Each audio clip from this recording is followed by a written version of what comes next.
Alhamdulillahi alamil ghuyub, al-muttali'i ala sarairil qulub, al-mutajawizi an kabairi dhunub, al-alimi bima tujinnu ad-dama'ir min khafayal ghuyub, al-basiri bi sarairin niyati wa khafayat tawiyat, alladhi la yaqbalu min al-a'mali illa ma kanu lawafa, wa khalusu man syawa'ibir riya'i wa syirki wa safa, fa innahul munfaridu bil malakut fa huwa aghnal aghniya'i 'anil syirki. Wassalatu wassalamu ala sayyidina Muhammadin wa alihi wa ashabil mubarra'in minal khiyanati wal ifki.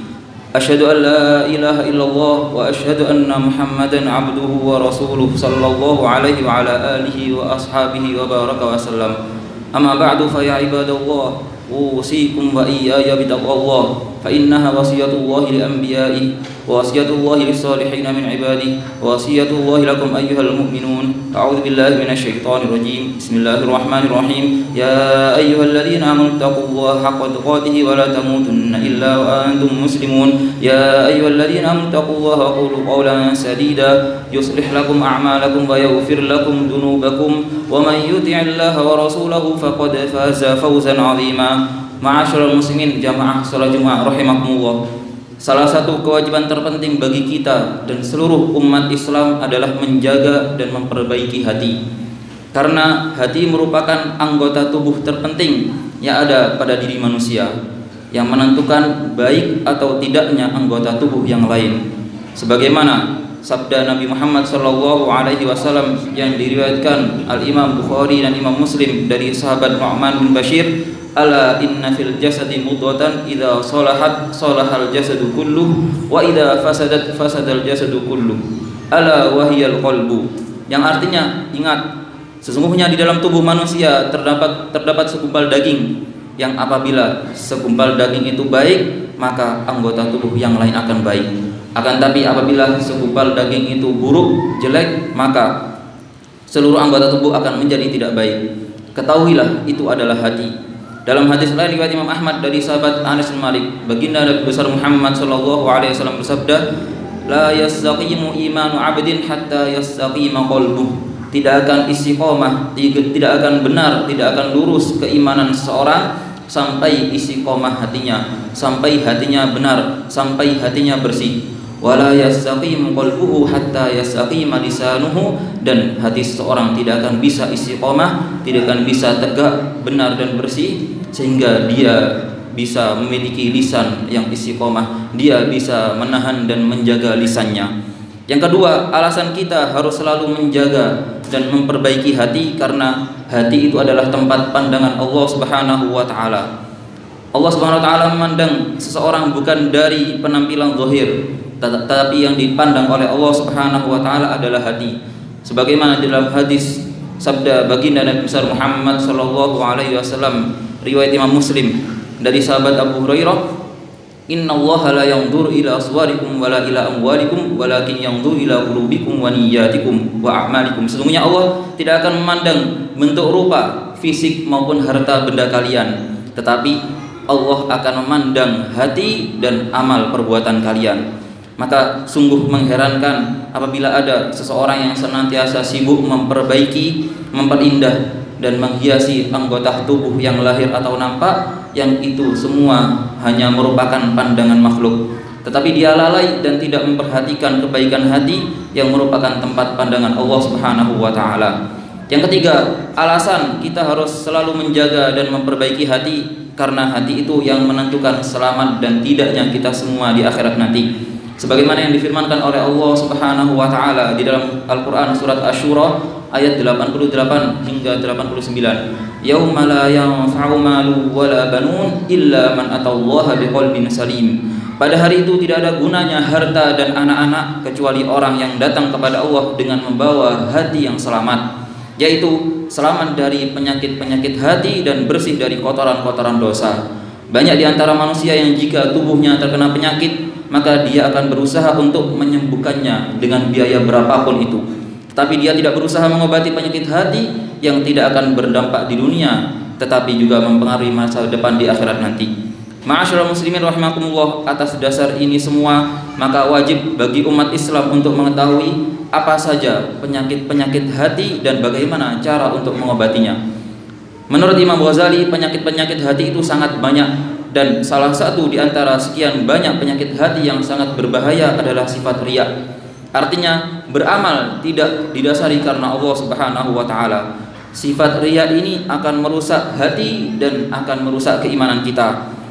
Karena itulah sifat riya oleh Nabi Muhammad SAW disebut sebagai syirik yang samar. Sebagaimana disebutkan di dalam riwayat Imam Ahmad bahwa suatu ketika para sahabat Nabi Muhammad SAW berdiskusi di masjid. Mereka bercerita dan membicarakan tentang fitnahnya Al-Masihud Dajjal. Maka Nabi keluar kepada mereka seraya bersabda, ala ukhbirukum bima huwa akhwafu alaikum indi minal Masihid Dajjal asyirkil khafi ayyaquma ar-rajulu yusalli fayuzayyinu salatahu lima yara min nadhari rajulin. Rasulullah bersabda yang artinya, maukah kalian semua aku beritahu sesuatu yang lebih aku takutkan atas kalian semuanya daripada fitnahnya Dajjal, yaitu adalah syirik yang samar. Ketika ada orang yang melakukan sholat tetapi dia menghias sholatnya karena dilihat oleh orang lain, sholatnya dia tidak didasari karena Allah Subhanahu wa taala. Dalam hadis lain riya juga disebut syirik yang kecil. Nabi Muhammad SAW bersabda, inna akhwafa ma akhafu alaikum asyirkul aswar ar-riya'u. Sesungguhnya hal yang paling aku khawatirkan atas kalian semua adalah syirik yang kecil, yaitu riya. Yaqulullahu azza wa jalla idza jazan nasa bi'amalihim. Nanti pada hari kiamat Allah akan berfirman kepada orang-orang yang dulu beramal karena riya, idhabu ilal ladina kuntum tura'una fid dunya fanzuru hal tajiduna indahum jazaan. Pergilah kalian menuju orang-orang yang kalian beramal karena mereka. Kalian beramal didasari niat kalian supaya mendapat pandangan, supaya mendapat pujian dari mereka. Maka lihatlah apakah mereka bisa membalas kalian, karena kalian tidak ada balasan di sisiku.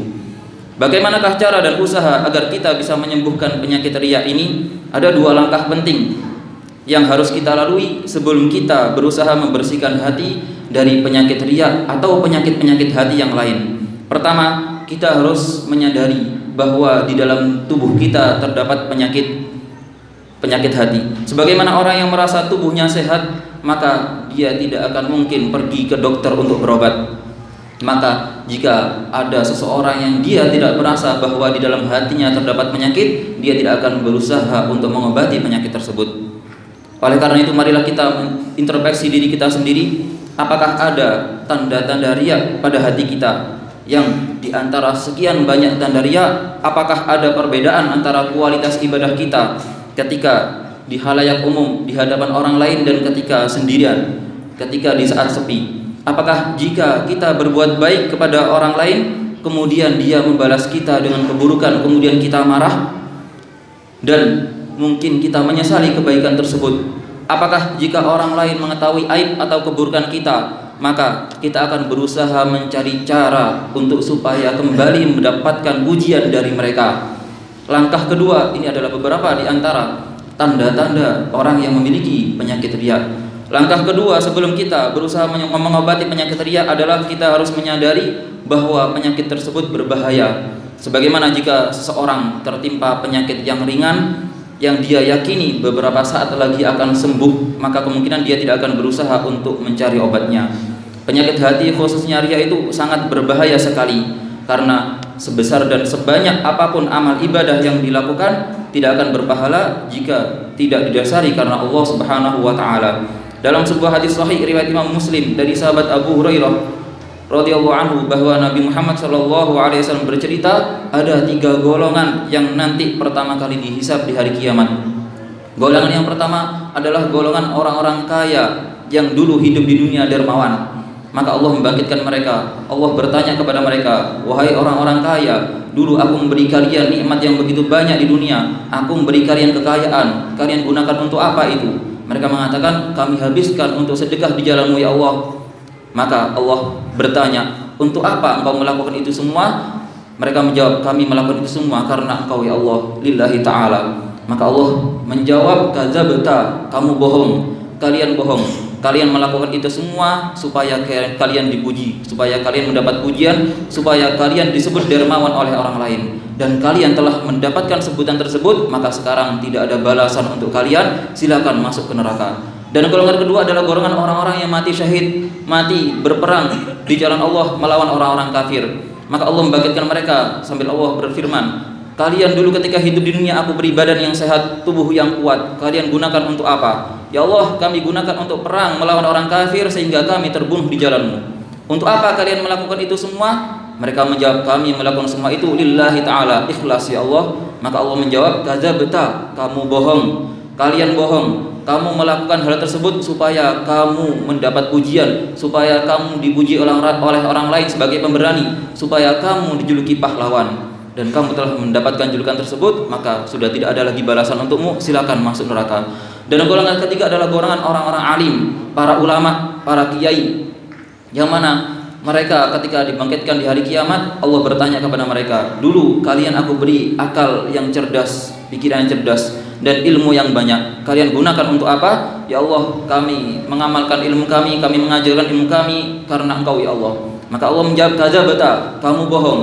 Kamu melakukan itu semuanya, kamu belajar, kamu mondok, dan kamu berdakwah, mengajar, ceramah supaya engkau terkenal, supaya engkau disebut orang alim, supaya engkau mendapat pujian dari orang lain, dan engkau telah mendapatkan hal tersebut. Maka sudah tidak ada lagi pahala bagimu, maka masuklah ke neraka. Semoga kita semuanya tidak termasuk dari tiga golongan tersebut. Amin ya rabbal alamin. Dikisahkan suatu ketika ada orang kaya yang datang kepada Al-Imam Habib Abdullah bin Ali Al-Haddad sambil membawa uang yang begitu banyak. Dia mengatakan kepada Imam Haddad, wahai Imam Haddad, saya ingin untuk membangun masjid. Maka Imam Haddad bertanya, apakah kamu sudah ikhlas dalam niatmu untuk membangun masjid ini? Dia berkata, iya wahai Imam Haddad, insyaallah hati saya ikhlas. Maka Imam Haddad bertanya, jika seandainya engkau membangun masjid hingga begitu megahnya, ketika masjid itu sudah jadi megah, maka orang-orang tidak ada satupun yang menyebut nama dirimu di dalam masjid tersebut. Orang-orang menyebut orang lainlah yang membangun masjid tersebut. Apakah kamu rela?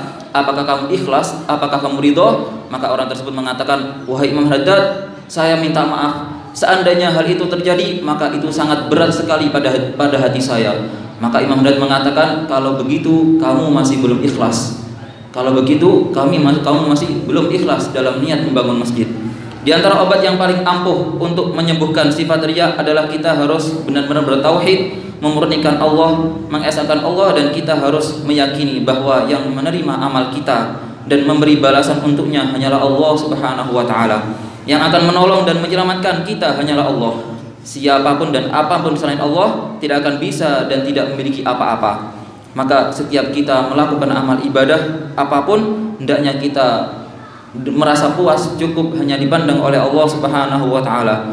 Sedikit pun kita harus berusaha tidak mengharapkan ingin diperhatikan dan dilihat oleh orang lain, sehingga kita berusaha menyamakan kualitas ibadah kita ketika sendirian atau ketika di hadapan orang banyak. Semoga Allah Subhanahu wa taala selalu menjaga hati kita dari segala penyakit-penyakit hati, khususnya riya. Semoga Allah Subhanahu wa taala maafkan kekurangan-kekurangan dan kesalahan kita dalam beribadah, selalu menerima amal ibadah kita, memberikan umur yang barokah, istiqomah ibadah sampai akhir hayat kita mendapat husnul khatimah. Amin. Dan semoga Allah Subhanahu wa taala menolong saudara-saudara kita di Palestina dan cepat memberikan kemenangan dan kelapangan kepada mereka semuanya. Amin ya rabbal alamin. Inna ahsanal kalam wa abyan nizami kalamullahil malikil alami dzil jalali wal ikram. Allah yaqulu biqawli yahdil muhtadun. A'udzu billahi minasy syaithanir rajim. Bismillahirrahmanirrahim. Wal 'asri innal insana lafi khusrin illa alladziina aamanu wa 'amilus solihati wa tawassaw bil haqqi wa tawassaw bis sabr. Barakallahu li wa lakum fil Qur'anil 'azim wa nafa'ani wa iyyakum bima fihi minal ayati wa dzikril hakim wa taqabbala minni wa minkum tilawatahu innahu was samiul 'alim. Aqulu qawli hadza wa astaghfiru li wa lakum wa li walidina wa lilladziina fastaghfiruhu innahu huwal ghafurur rahim.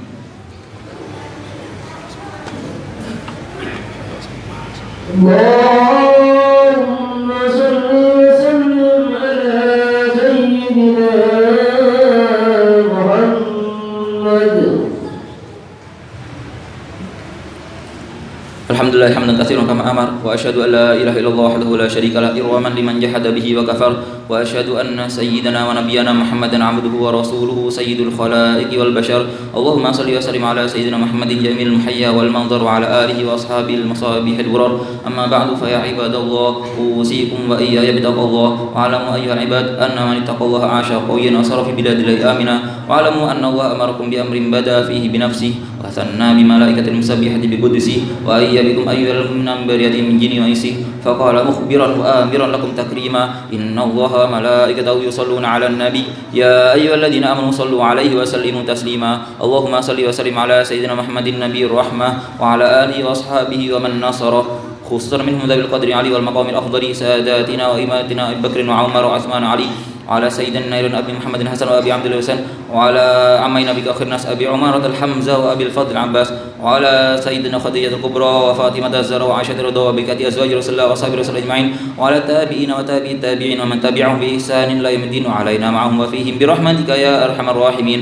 اللهم اغفر للمسلمين والمسلمات والمؤمنين والمؤمنات الأحياء منهم والأموات إنك سميع قريب مجيب الدعوات ويا قاضي الحاجات ويا غافر الذنوب والخطيئات برحمتك يا أرحم الراحمين. اللهم انصر من نصر الدين واخذل من خذل المسلمين. اللهم أصلح من في صلاحه صلاح الإسلام والمسلمين وعجل بهلاك من في هلاك صلاح الإسلام والمسلمين. اللهم ولي علينا خيارنا واصرف عنا أشرارنا واجعل ولايتنا في من خافك واتقاك واتبع رضاك يا رب العالمين. اللهم إنا نسألك العفو والعافية والمعافاة الدائمة في الدين والدنيا والآخرة. اللهم انصر إخواننا المجاهدين في فلسطين. اللهم دمر أعداءك أعداء الدين. اللهم أهلكهم ودمرهم. ربنا آتنا في الدنيا حسنة وفي الآخرة حسنة وقنا عذاب النار. عباد الله إن الله يأمر بالعدل والإحسان وإيتاء ذي القربى وينهى عن الفحشاء والمنكر والبغي يعظكم لعلكم تذكرون فاذكروا الله العظيم يذكركم واشكروا على نعمه يزدكم واسألوا من فضله يزدكم ولذكر الله أكبر والله يعلم ما تصنعون.